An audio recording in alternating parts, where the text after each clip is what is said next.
Hey guys, welcome back. This is day 12 of our 13 Days of Halloween series here at Polly's Paper Studio. I just want to thank everyone who has been leaving me kind comments about losing my voice. You guys are great. I love all of you, and you are just really driving this whole series, and I'm so inspired by you that I didn't want to give up. I wanted to make sure that we had some content for you every day for the 13 Days of Halloween. So today, is going to be a mini flip book created with envelopes. We've done these in the past. I just wanted to use the Time to Flourish collection. I've just had it sitting on my desk and it was calling to me. So today was the day that I decided I would create a flip book with it. So I'm just going to show you the inside real quickly and then we can get started. I've got some pretty flowers here and some ribbon trim to close it up, and there's a couple of cute charms here that are very Halloween inspired. So once you open the book, you've got your first set of pages. One has a tip in, and that is a great place to add all your pictures and journaling. Lots of room for bigger pictures in this book. And then there's also some tags that are pull out you can use to add journaling as well. You can include other smaller mementos in the pockets so that you can keep all the special memories together. So one more tip in for the outside page, and that's all covered inside and out with the pattern paper from the Time to Flourish collection. And then I've got the center page, which is a very sweet little tuck spot with a small journal card with that pretty butterfly behind the stamp. So when you close it up, you've got your pockets and your tip-ins, and then also the back is finished with the coordinating pattern paper. So let's get into it. So this is just the basic flip book process. I'm taking my envelopes. These are going to be for A2 size cards, and I'm going to give the first one a 3/8 of an inch score. So here's where it would fold. I'm going to go 3/8 of an inch beyond that, and that will give me the outside flap. You want a little more depth built into that score so that it will accommodate the bulk of all the paper that you're putting in. So that will be the first fold on the outside. Your second one is going to be scored at 1/4, so find that original fold line and then go 1/4 past that.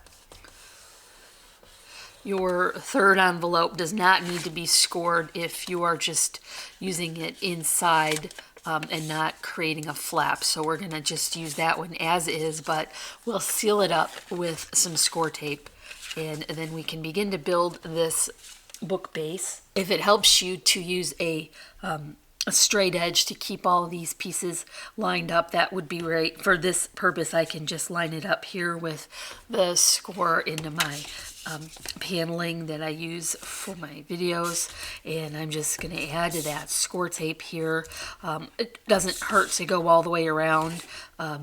You could use wet adhesive if you like that. For me, I'm not very patient or careful with it, so I tend to prefer the double-sided adhesive. So take off the backing paper and line up your middle envelope to that. So just keep it all straight alongside that straight edge, and you can get that right in place. The next one, I'm just going to seal up with that score tape, and it's just going to be the inside flap.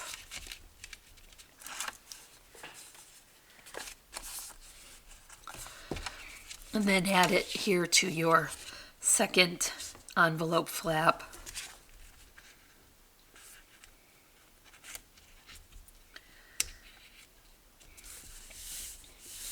Now you've got your three pieces that fold in together. So you can see now why we wanted to have a little more depth on the side and just a little bit less so that it will accommodate the layers as we add them. So that is the base. So here is the first inside page. That'll be the one on the left, and I'm just using some of the coordinating papers from the 6x6 paper pads to create a background, and I'm using that black cardstock as my border. This also adds quite a bit of sturdiness to the book, so that will be good. I've got a little bit of the border strip cut from that graphic 45 pattern paper cut apart, and I'm just going to add it right here at the bottom. I have taken my Pitt pen. This is just a permanent Faber-Castell marker, and inked all the edges around so that the core of the paper wouldn't show. And now I've created a tip-in with the same black cardstock. I've got that finished on the back with the pattern paper, and then I'm just going to add the focus image on the front. I added this to a piece of the foam so that I could build the dimension. You've got to support the book through the layers so that it will lay flat, and I'm going to just use a bit of wet adhesive to hold that down. This was part of that cut apart sheet as well, and I elected to eliminate some of the border so that I could get a perfect fit for the inside of this book, because it was just a little bit wider than what would work in the A2 size envelopes. So let me just show you that paper while I'm holding it down. This is the Time to Flourish collection from Graphic 45, and it's got that cut apart sheet, so I'm using all the different elements that cuts apart for this book. I only left a few behind, but I think I can make a tag out of it. I worked in a couple of pieces from the 8x8 pad as well, so this is going to be the cut aparts, and then I used some of the coordinating paper on the background as the pattern paper for this book. Okay, now this is set. I've got one piece of tape here underneath to connect it. You want to do this before you add it to the book so that you can keep that flap underneath all the layers, and that will secure it underneath. Now we can remove the rest of the adhesive. I'm going to add just a little bit here where the tip-in covered the original tape, and then I'm going to add it to the book. So here is the book cover, and I'm going to add this to this page. This is going to be the first left-hand page. That will also work to seal up that envelope, so we're not tucking things into it, but we're just decorating the outside. So I have already finished the left-hand side of this page so that we could continue to work quickly. I'm just going to add that while it's open.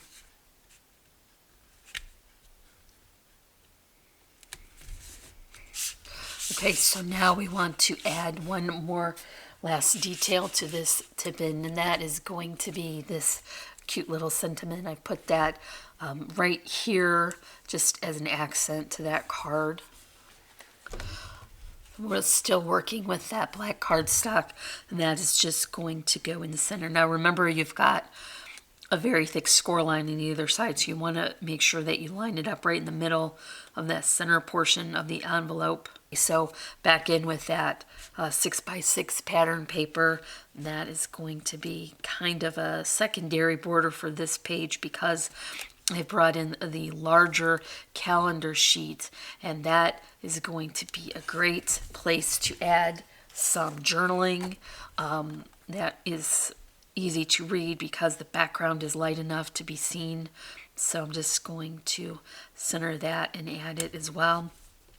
Now I've got just a couple of the stamps that I've cut apart, and I added the adhesive only to the bottom, and that's going to create a tuck spot, which is new to me, but my friend Sandy from Decorate Your Life uses them, and I have grown to like them as well. So I'm just going to stagger those stamps in sort of a free form sort of arrangement. And then the tuck spot tucked tag is going to be the moth journal card from that sheet, and it will just tuck underneath there. So now we've got that done.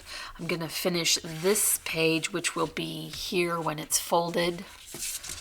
So obviously we're going to start with that cardstock again and add that centered to the envelope.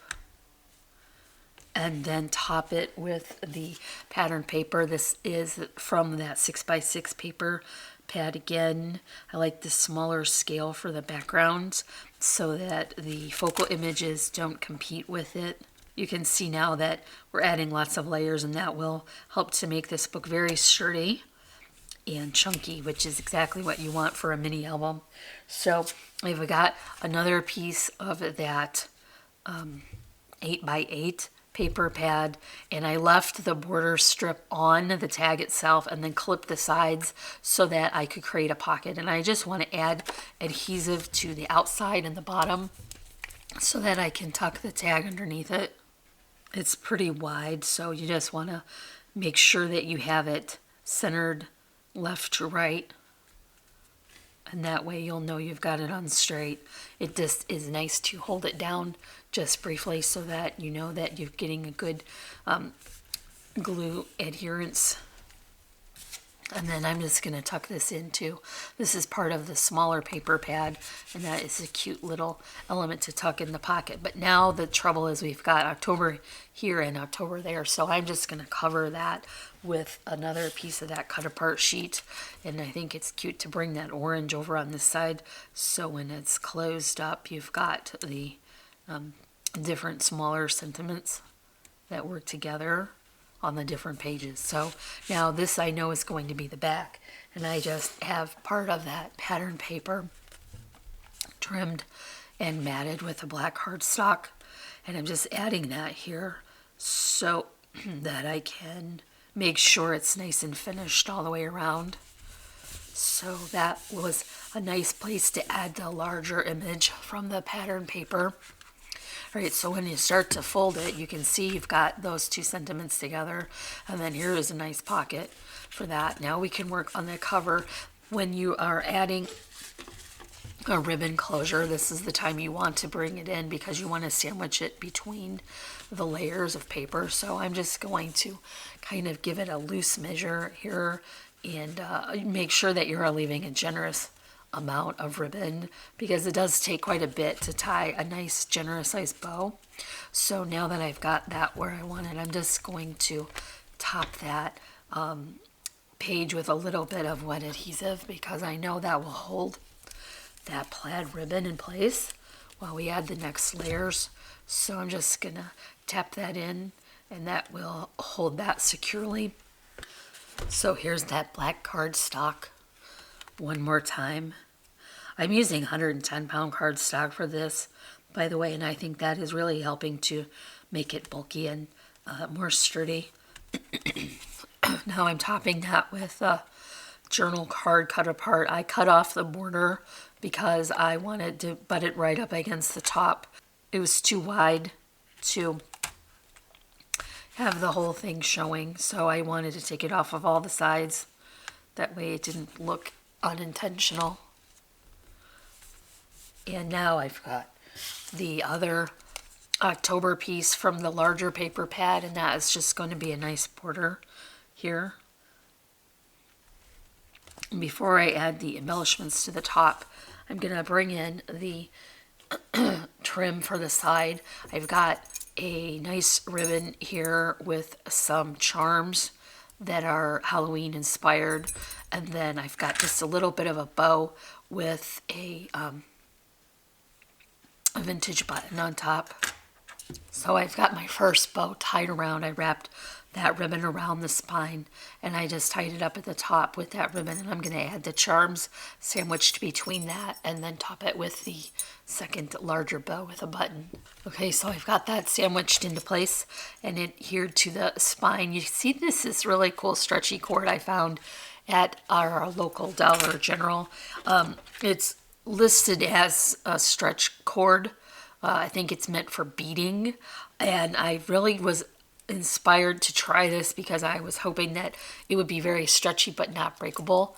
So I got a package and I tried it, and it's really great. Look how well that stretches, and it doesn't snap. It's very strong. So I think that works really well for charms. Can you even see that on camera? You see how much give it has without breaking. So I just tied those charms up with that and added it between the bows. So I'm just going to tie my book up now and add the final detail, which is the flowers on the cover. You see why you want to leave a generous amount of trim now, because it takes quite a bit to make that bow. So last but not least, I have some Little Birdie Crafts flowers here.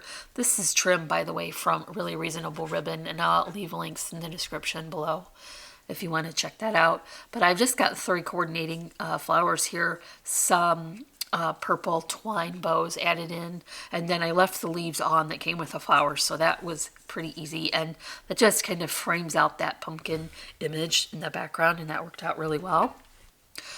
Okay, so that is it for day 11 of our 13 days of Halloween series here at Polly's Paper Studio. If you enjoyed this video, make sure you come back tomorrow for day 12 of our series. You can leave me a comment and a thumbs up, and if you're not already, I would love for you to subscribe. As always, I'm wishing you a happy and productive day. I thank you so much for watching. Bye.